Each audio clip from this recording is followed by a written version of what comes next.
Dennis Young here, Primitive Substance. I'm your host, Dennis Young. Very special guest today. It's my honor, Derek Shulman from the fantastic Gentle Giant, one of my favorite bands of the 70s, if not all time. Derek, thank you for doing this.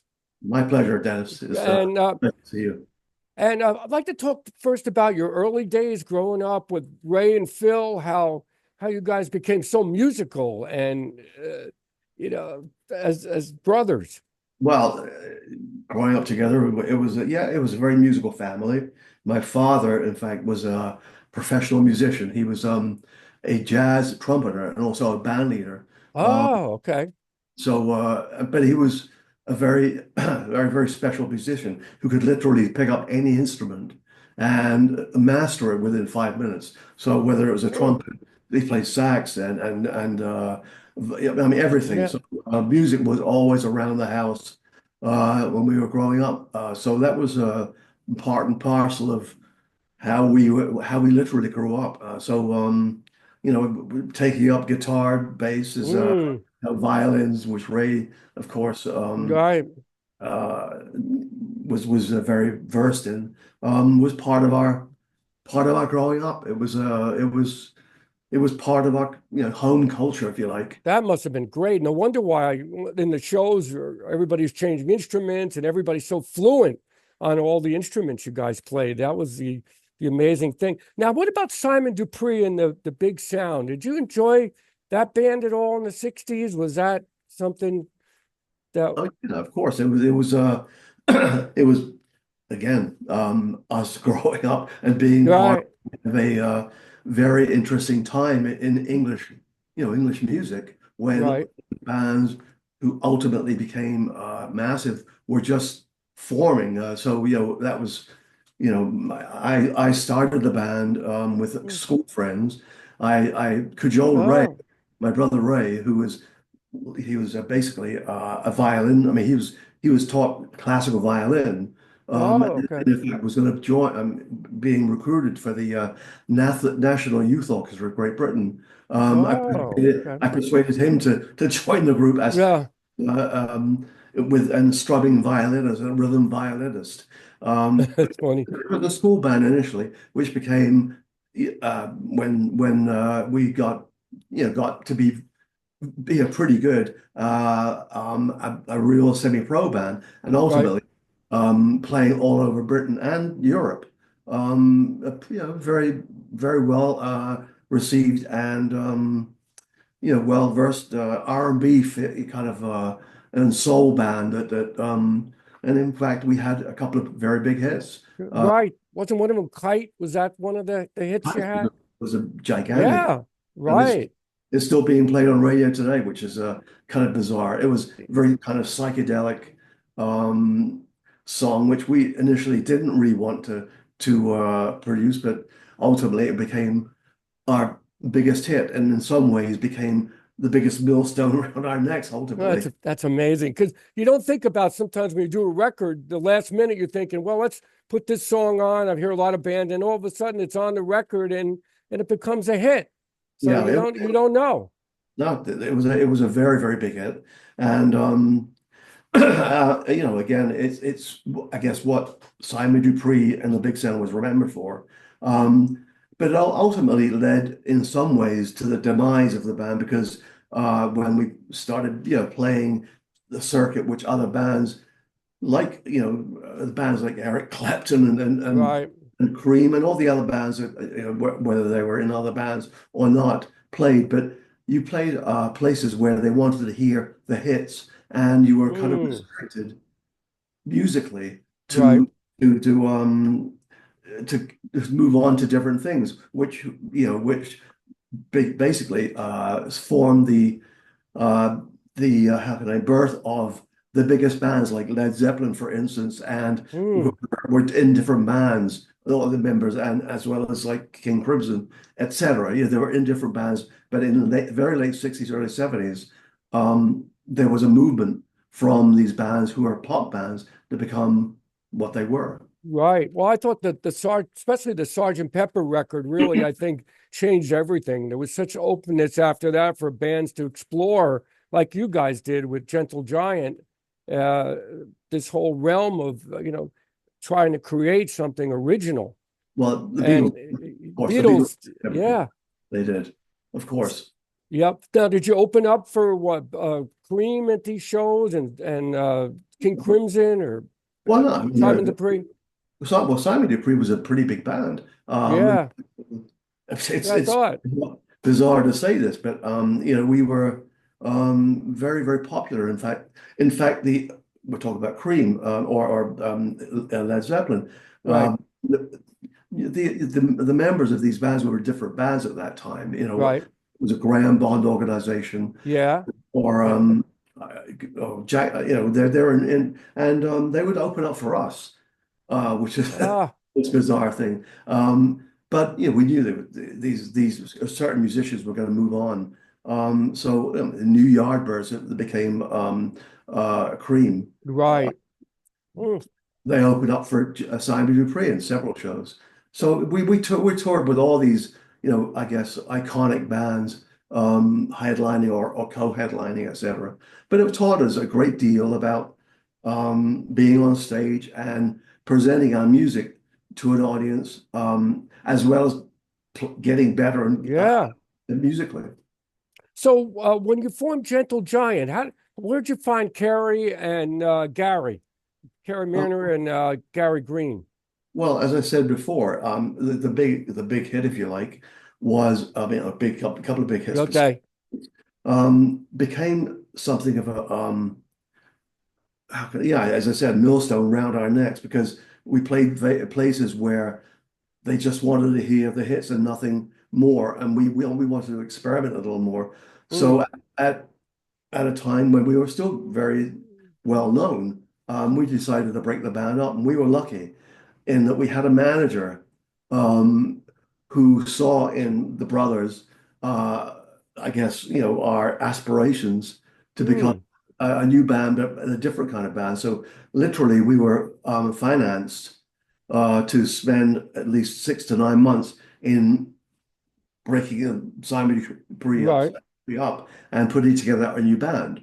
Uh, Mm, so myself, Ray, and Phil, went at it to find members who had the same kind of like visions. And Kerry was the first recruited, I guess, okay.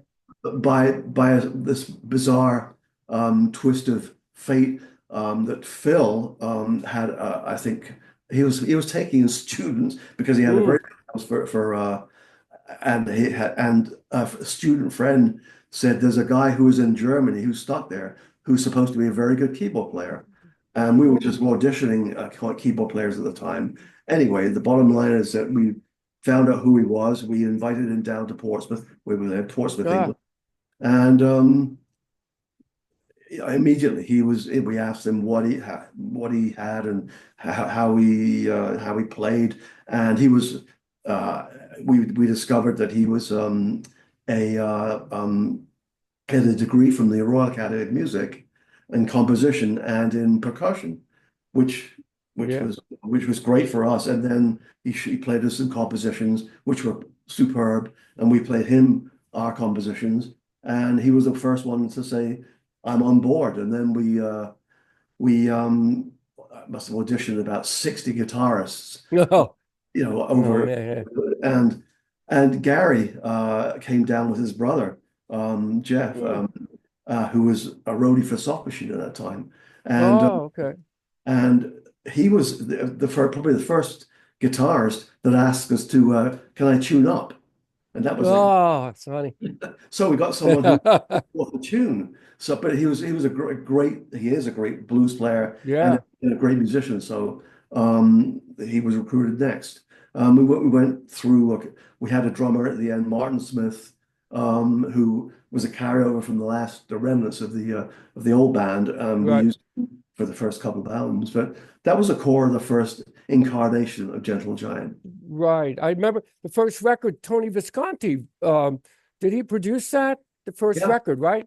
yeah. Tony produced the first two records actually. Oh, okay. The same time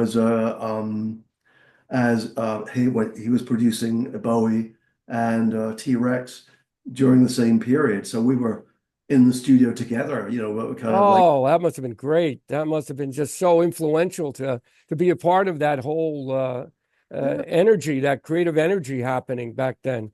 yeah, it was a lot of fun. We were complete novices in the studio to do an album per se, but so was everyone. Everyone was learning the ropes. We were just and even Tony was kind of new. I mean, he wasn't the Tony Visconti we all know now. Right, right. I imagine. Now, So did you guys work a lot before you went to the studio? You sound like you really practiced a lot to get these songs right and to perfect it because it's really just some intricate music happening here.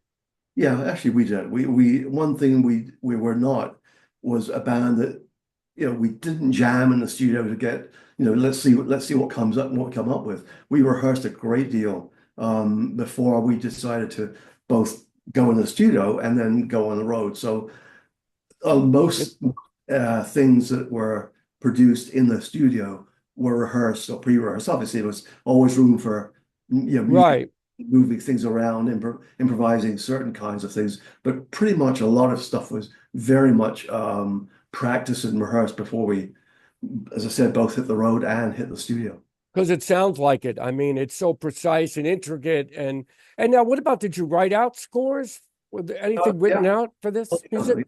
yeah, absolutely. And some of the scores are very difficult to read and put together. Kerry, in particular, would write out the scores for certain pieces of music that we recorded, and yeah, right, we pretty much all read, if you like, and so yeah, we scored some stuff, but that wasn't the norm. The norm Oh, was okay. having ideas, putting them down on a Revox. Ray and Carrie were the initial song music writers. Myself and Phil initially were the lyricists, and then I became the lyricist, and I came along with 10 to 15% of the music, and then we get together and start piecing it together, and then brought the rest of the band in, and they Hmm. put into it, and that's how we put together the music that we present on record and stage. Well, your vocal, I love the vocal harmonies. When you guys do the vocal on Reflection, and then you got Kerry also playing amazing marimba and cello, and you guys then go to recorders. It was just phenomenal. Yeah, I mean, it was we like to show off a little bit. you were. Why not? You guys had the talent. Why not? I'm glad you did. I Yeah. mean, it was a really amazing to watch some of the YouTube videos I've seen of you guys in concert from the 74 era, 73. And so then you put out Oct Opus, I call it, right? Is that how you pronounce it? Oct Opus or Octopus? It was originally that, but we call it octopus That, ultimately. but that is just an amazing record. I mean, you hear so much medieval, classical, everything in that. How was it putting that record together? It was great. I mean, I think that was kind of like that album was kind of the how can I put this? The zenith of our growing up. You have a certain lifespan of a band, and I think that album was kind of like us reaching a certain kind of maturity.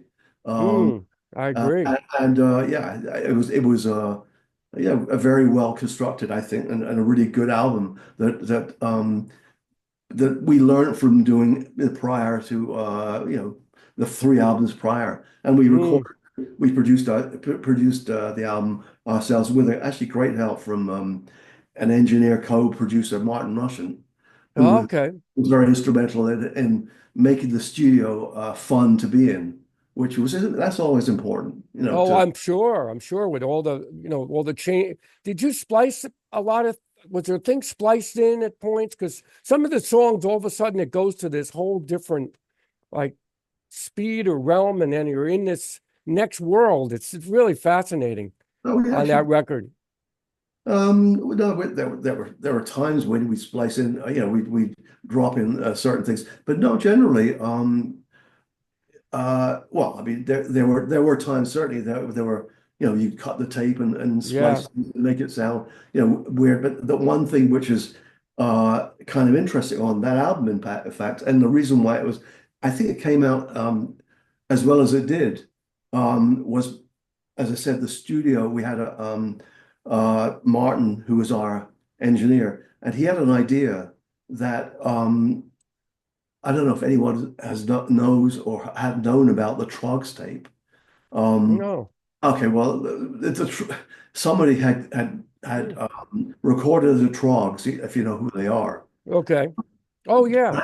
trying to do an album or a song, and the engineer left the mic on, and it was, and they'd curse each other, and it was the most hilarious tape. I mean, anyone who doesn't know about this Ah. should get hold of it. Anyway, what we did was splice pieces of that together. Mm. We put all around the control room reels, Right.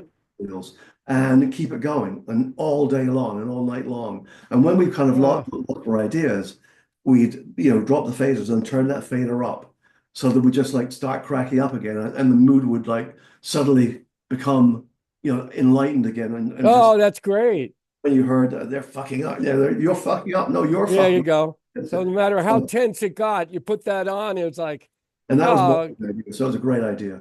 oh yeah. Now, why did Phil leave the band after that particular recording? Well, I mean, he had a family, and we were different with that. He had kids at home, and it was very hard for him to tour. I mean, we were touring all the time in that time. Mm, I mean, everywhere, Europe, North America, right. nonstop, back to back. I mean, for months at a time, and it was very difficult for him and his family I uh, imagine. to be without him. Phil felt the same way. So, it wasn't, it wasn't working out for him, and it wasn't working out for the band either, because he'd fly home and we missed a gig or two. So ultimately, he he uh, he chose his family first, which is, Right. I mean, it kind of like threw us a loop, but ultimately it's what best thing for him to do. Well, his last record with Octopus, so he can't go wrong there. I mean, leaving the group at that point. And then how did you find John Weathers? Now, Martin had a motorcycle accident. No, that was Malcolm Malcolm, Mortimore. Malcolm, I meant. Sorry, Malcolm. Yeah, and yeah, he's unfortunately, yeah, and so John, we knew John actually from this is my prior band, from the Eyes of Blue and Man, and someone, I think our manager suggested, what do you get call this, Pugwash, John Weathers, and we knew him. Actually, initially we were looking at Mike Giles, um, Oh, there's a okay. and Mike wanted, but it wasn't right for the band, so we got hold of John, and John came down, and it was an immediate fit. I mean, he was the last piece of the puzzle to Mm. to put the band in the direction where we were searching for like two or 3 years before. I mean, he laid down the groundwork and the solidity of the band, and made the band rock as well as Oh, he did. as well as as well as we were doing all sorts of crazy and intricate things, but he drove the band forward. Right, right. I agree. I mean, it's as different as you guys were going when all direct. He would keep that steady beat or whatever to keep it going. And he could hit the drums so damn hard. Oh, I've still got the crease in the back of my head from the snare, so oh my gosh, that's funny. Yeah, he was what a powerhouse there. So then you this record I want to mention here, one of my all-time favorites, freehand. Freehand, and what a great record. And what did you come up? Where'd you get the ideas for that? Because you were becoming a little more commercialized at that point, more Well, not rock and roll, but we never, again, I guess in these days, people bag us into something called progressive. right, right, In those days, it wasn't such a thing. It was just we were a band like looking to do different things, and hopefully, if the people enjoyed it, then they'd buy the album, or pay money to see us play. right, right. But at the point of actually Octopus, I think after that, we we decided to change management, and in fact got out of several contracts that were quite restrictive. And so the word the free hand is basically Oh, okay. we're now to be able to do what we want at our own whim and without any kind of like direction from this, that, and the other management, director company, et cetera, et cetera. So that's where that album came from. Uh, Okay. but I think after Phil left, I think we started being the band that I think we wanted to be because we were much more refined and defined. Uh, Hmm. and having John as the drummer and Gaz, able to expand his instrument, and we could do more stuff together on stage and on recordings. Right, right. I hear it, just the same, and the actual song "Freehand." I mean, these are great songs, and you got airplay in the U.S. on radio. I'm sure at that point, right, for that record. But I think that album and Power and the Glory that we Right. were, top 50, top 40 albums. Um, but we had a lot of airplay. We were playing, quite large places in those days. I mean, we certainly in Canada, French Canada in particular, we were playing arenas, as headliners. Um, Hmm. and in Europe at the same. So we were doing, quite well. That was a period of time when we were kind of at our peak, if you like, in certain Hmm. respects, during the sort of like the freehand to Power and the Glory, Glory. and then the live album, which I'll tell you about in a minute. Yes, I want to hear about that. Well, Um, I'll talk about the tours in a minute, but maybe talk about the live album a little bit because I have a copy of it and it is really good. Well, just captured your band so well. well, the playing the full album we did right after uh, was that I think it was right after well, it wasn't freehand, it was Power and the Glory. Right. And well, so that captured the band, but just for your audience and everyone else's who is listening, we've remixed the album, but we've done as playing the full was a double album set of the certain songs of the concert. Right. We've found all of the songs that we've done, Mm. and the new remix will be coming out in early next year. It's called the Oh, wow. Complete Experience. So every song that we played on that set. Oh, that's great. So it's a three album set, and it's on 5.1 Atmos mixes and it's called The Complete Experience. And Played Stephen Wilson worked on that one also. Stephen a bit a guy called Dan Bornemark in Sweden worked on it. Oh, okay. But it sounds fantastic, and it's a complete show, if effectively. Even Oh, even the talking to the audience and okay. the That's whole thing great. as you would have seen it or heard it when you were at the shows when we recorded them, which were four shows. One of my favorite records, In a Glass House, uh, you couldn't get in the US at first. I got it as an import at a record store, even, in the early days. So what happened with that before we move on? How come that wasn't at first available for everybody in the US?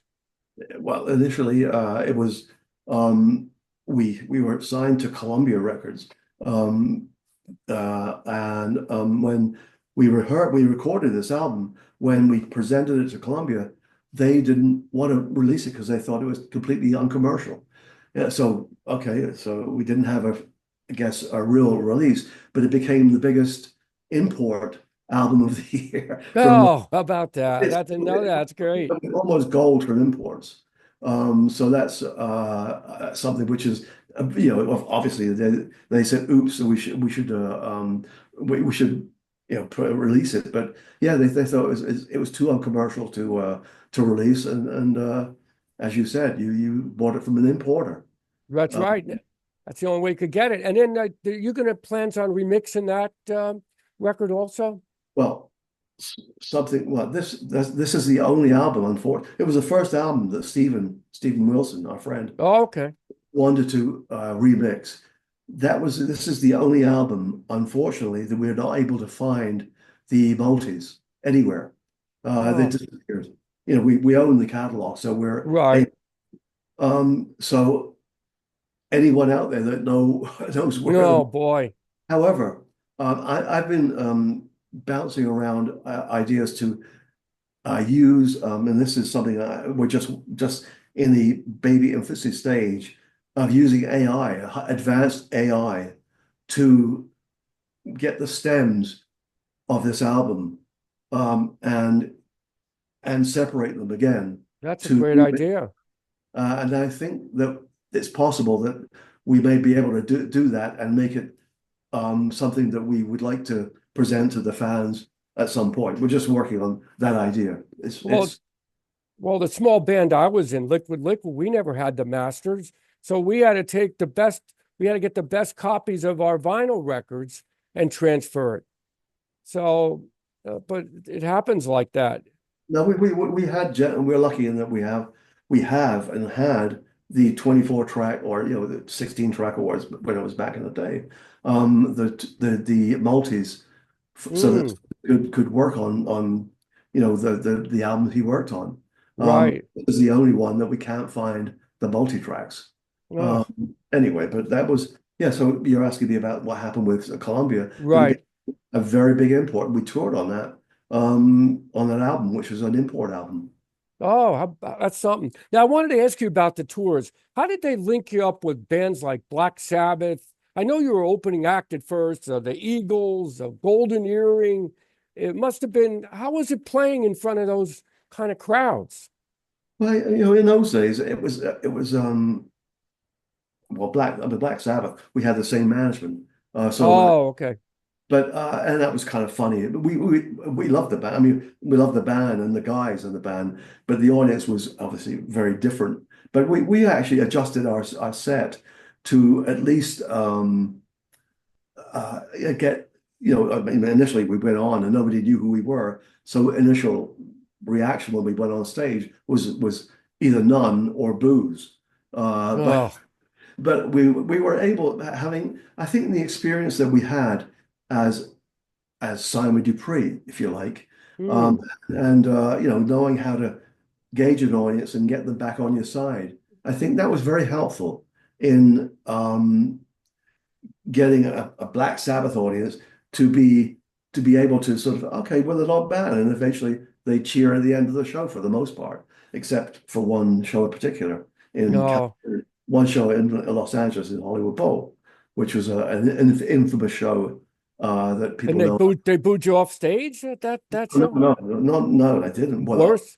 What happened was and no one knew us there, yeah, but that was the first time in LA at the Hollywood Bowl, and yeah, what happened? Yeah, we were playing, and there were smatterings of applause, but generally it was very disinterested, and ultimately, I think we started a song called "Funny Ways" with the Kerry on the cello, Ran on the Right. violin, and someone threw a cherry bomb on stage, Oh my gosh. exploded right next to me and Phil, Oh, and I mean it was not just a small one, it was a big one, and we stopped playing, which is a not which you in any band you never stop playing. You don't do it. mm, And I initially said yeah. this is bullshit. You got to stop this. But Phil has a little more how can I vitriol in his Mm, word. Basically went up to the mic and said, "You're all a bunch of cunts." there you go. Oh.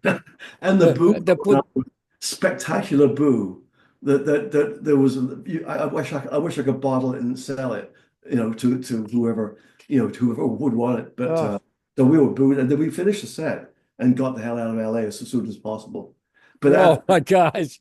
strangely enough on that set Oh. we did stay around to watch Sabbath, and they were a mess. I mean on that tour they do all sorts of chemicals, if you like, should I Oh, say, I'm sure. Yeah. other things. And during their set, Tony Iommi literally went flat in his face, and Oh my gosh. the guitar was feeding back, but the audience went apeshit. They thought it was part of the show. Oh, He okay. didn't get up. Oh my The gosh. roadie, got him back on his feet, but it was a farce. It was a funny farce. But I'll never forget that cherry bomb and the boo that went up. Wow. I mean, you could laugh about it now, but boy, that's scary. We came back a year later and to LA, and we had audiences around the corner, like waiting to get in, which shows that good work and just put your head down and say, well, we're going to carry on Right, right. until you How like. how loud how loud was Sabbath? They must have been really loud though, right? I mean, Yeah, they were loud. I mean, but did they weren't like the same as we were. Yeah, everyone was pretty loud in those days. yeah, I'm sure that's true. You're right. Now, who did you like playing with? I need saw you played with like some other like bands from the UK, like the Straub. You played with Tull. Yeah, Was there any Tull. Tull must have been great, right? Yeah, Tull were just Tull. yeah, Tull were great in helping the band actually. Uh, Mm. because we did a European tour with the band, and we broke from that in certain territories. We were in Italy and Germany playing with Tull as a headliner. We became headliners ourselves, and then Tull invited us over to the US to be, Oh, okay. and that was a perfect combination. It sound yep. Their Sounds it. audiences were perfect for us. So we finished our set and we got, standing ovations and they allowed us because we were friends and we Mm. became fast friends during those tours and we remain so still and until this day. I mean, we're still good friends with those guys, Martin and Ian and et cetera, et cetera. So Yeah, they they're were helpful out to us. now after Civilian, you guys that was it. Was there any reasoning why? Was it enough already, or what happened there that Gentle Giant kind of ceased to exist as far as a working band? Well, it was a peer towards the end. Obviously, certain kinds of things happened. I mean, Yeah. the radio and marketing of groups, no matter who you were, relied on radio, Mm. and radio airplay was important. And radio stopped playing album tracks and started playing singles. So Oh, okay. I guess bands like Genesis and or Tollett even were able to have a song which could be played on top 20 radio. Um, we try I guess in our hopeless efforts, I think we tried to finesse our music down to pare it down to something um which possibly could have been on top 40 radio or Right. whatever. It didn't succeed, thankfully. We realized that. And and at the same time, was making a step forward and saying, yeah, anyone who could play the instruments are bullshit. So, it was a time when I think, it was a chapter and we realized that if we weren't going to be a parody of ourselves, um, and just rehash the same things, then why bother? And we just decided to say, look, we're going out, even though we're still being able to sell out certain places and Right. places on a high as opposed to just dragging on Right. and just like and not enjoying it. The last tour in certain respects was actually quite, when a tour and playing music becomes a job or feels like a job, it's time to say no. Yeah, I agree. So that's kind of what it felt like when it was like album tour writing. It became very, very much like a job. And so the last couple of tours were like that. So that's the reason why we said, look, this is it. Let's go out and stop playing and move on to our different lives and Right, right. But you guys always had fun on stage and you always had something in your to be able to show people something that they never saw before. I mean, you guys were really unique in the world of music. And even if I don't know if they guess they call it progressive rock, whatever they call it, but you guys weren't even in that league. You were your own set of playing rules there. You just were really well, good. Well, we actually, I mean, we were kind of selfish in a lot of ways because we played first of all in rehearsals for ourselves to get each other better at what we did, Mm, and and we pushed ourselves. I mean, I think, Kerry and John and Gaz and Ray and us, we all pushed ourselves to make each other better. And then we presented the band on stage, um, to show an audience who'd show up that we're having fun. And that's something, again, bringing it back to our initial, first band, that we enjoyed being on stage and looking at an audience just smiling, as opposed to, Mm. enjoying what we did. Yeah, you got right. I see that. Get that feedback from the audience. We weren't shoe starers, as it were. We weren't like, look at me, I'm a great musician. We had fun and on stage, and I hope that the people that saw us were having fun as well as listening to something which is interesting, I hope. That's what we did. Now, there's a lot of like YouTube videos of Gentle Giant playing. Is there anything that hasn't come out yet that like professional, a really professional quality, or like a whole show like that we haven't seen yet that you might have? We're working on something that will be a big surprise to a lot of people, but I can't even say it right Okay, now. that's okay. I was going to ask you, what's coming out in 2025? Well, we have the playing the full, the complete, Right. which is the whole set, with everything, even the buzzes and bleeps and the talking and the introduction of the back bands. So that's the full set. Okay. And again, we're thinking again of utilizing, yeah, if we decide to do this, AI to remix in a glass house, in That five. would be interesting. And it seems to be working. I mean, we've tried a couple of tracks, and they sound great. So we'll see how that can work out. And there's again a surprise, which will be a documentary, which I Oh, all right. won't even get into it, That's but okay. that's the word. I know I never got that treasure box. Is that ever going to be out again, or was that just a limited Of edition? Unburied Treasure. Yeah, it was limited. Yes. Yeah. Oh, okay. No, but yeah, what we don't want to do is, again, it's the same thing as being, you know, being some band that milks the fans. No, it's limited to the people that want it, and if you were there, then that's okay. We don't want to be a parodies of I don't ourselves. blame you.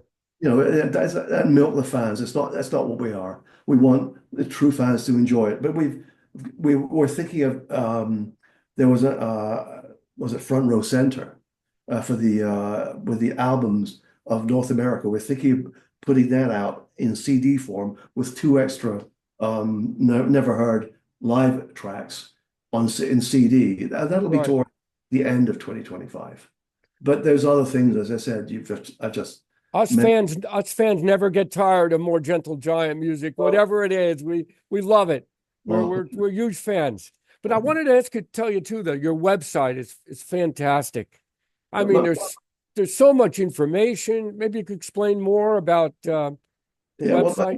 my son actually, Noah, is basically, he's very adept and versed I mean, in the whole community of Mm, social media, and it's important to keep news and things flowing, yeah, even though the band it's broken up 40 plus years isn't ago. that something? But it's amazing to me, and it's a great thrill, and for me to not understand and know that our music is still valid and It still. absolutely is right here, fan right here. I could tell you I, that, and everybody else who's going to be watching this video are going to say, "Wow, you had Derek Shulman on from Gentle Giant." They're going to be like, "Wow." So yeah, that's really great to see. And what do you think that now you being a music executive for so many years, what do you think the direction of young bands coming in the music business? Is there any future for this making a living, or what it's do you think? it's what do I think? It's so difficult these days. I mean, honestly, it's whereas, back in the day, there are so many eras, but the era of the analytics anything that and record companies. I mean, there's no record company anymore. There are three, Right. and Hmm. it's all about lights and computerized music. Yep. Um, I think there is, but it's not the same. Any musician that expects and expects to make a living because they're really good, no, that won't work. I mean, you Mm. have to be dedicated. You have to be completely dedicated to what you do, and also be unique because That's true. and not do something that other people are doing. Do something that no one else is doing, whether it's whatever it is. I mean, and if you and that's the way you can break through the mess of whatever is out there because That's true. It is a mess. You're there, right. there are so many people and artists. You could do an album on this computer and a laptop, without any. Within an hour, I got a whole record done. And you Yeah. don't even have to be a musician. You got auto tune, et cetera, et cetera. But yeah, you have to be unique, and you have to not expect to make a living at it. If That's you, that's that's what I thought. Yeah, that's what I figured. It's but just not again, there are exceptions. So you put your head down and say, "Damn it, I am who I am." And there are a couple of Noah Kahan, for instance, I like. right. I think he's he's a singer-songwriter, and he's actually quite unique. I mean, there are Mm. other artists that I like that have broken through, but it's much more difficult. You just have to be. There's also patience. I mean, it doesn't Yeah, have. it's true. You're right. I mean, unless you're a TikTok artist or what Right. it is, which is they're famous for 5 minutes and they're gone the next 10. That's true. You're right. You got them on But the phone for 5 seconds or less than a minute. Oh, on to the next group, but it is but yeah, what that's the way it is these days. Are you still involved in the record business at all, or have you in a cursory way, yeah, but not like it used to be, but right? because it was a whole different time. But certainly, I'm involved in certain things. Well, you know More, what the funny go on. story is? My neighbor was in John Bon Jovi's band. You signed Bon Jovi, right? Yes, I did. Dave, Yeah. David Bryan. Oh, yeah. Okay. Yeah, he lived across the street, grew up across the street from me. So Yeah, isn't that small world? yeah. Dave's a great guy. He's Oh yeah, very talented. yeah, and But he's done very well outside of Bon Jovi with us with Broadway shows, etc. And but that was another era, that yeah, there's a completely different era with the yep, MTV being the most famous marketing tool if you have, and right. then now it's there. It used to be at on the business side, if you like, which I was part of, and that was 30 plus or years of that. Right. Um, the jigsaw puzzle, if you like, was about 15 pieces. Now it's 15,000 pieces. Yeah. So, Wow. it's Yeah. it's very different, and to break through, it's you as I said, there are two or three things you have to understand. One, don't expect to make a living Mm. because that if you expect to make a living just because you're good, no, that doesn't work. Number two is be unique. Don't be a follower. Just do something that is unique and just be great. Not good, great. Right. Then you'll start to garner an audience. And if the audience will catch on, then you could start to become something that maybe, may make a living for you. Well, But don't do yeah, anything. that's why 50 plus years ago we still love Gentle Giant. And Exactly what you said. we did Great, it. unique, We did, everything. and that's what we were, by the way. We put our band together to make great music and enjoy Mm. ourselves. And the fact that we were able to make a living at it was icing on the cake. Yeah, well, this has been a great interview. My condolences to your brother Ray. I'm sorry to hear that from Last year, yeah. 2023. So I'm very sorry. He was very talented. And my heart's out to your family there. I know you're probably close with him. And Yeah, it so, was very, very close. so, all right, Derek. Well, it was an honor to speak with you and thank you for your time. And I'll keep listening watching out for more new releases coming out. And I'll be continue to be a big giant, gentle giant fan.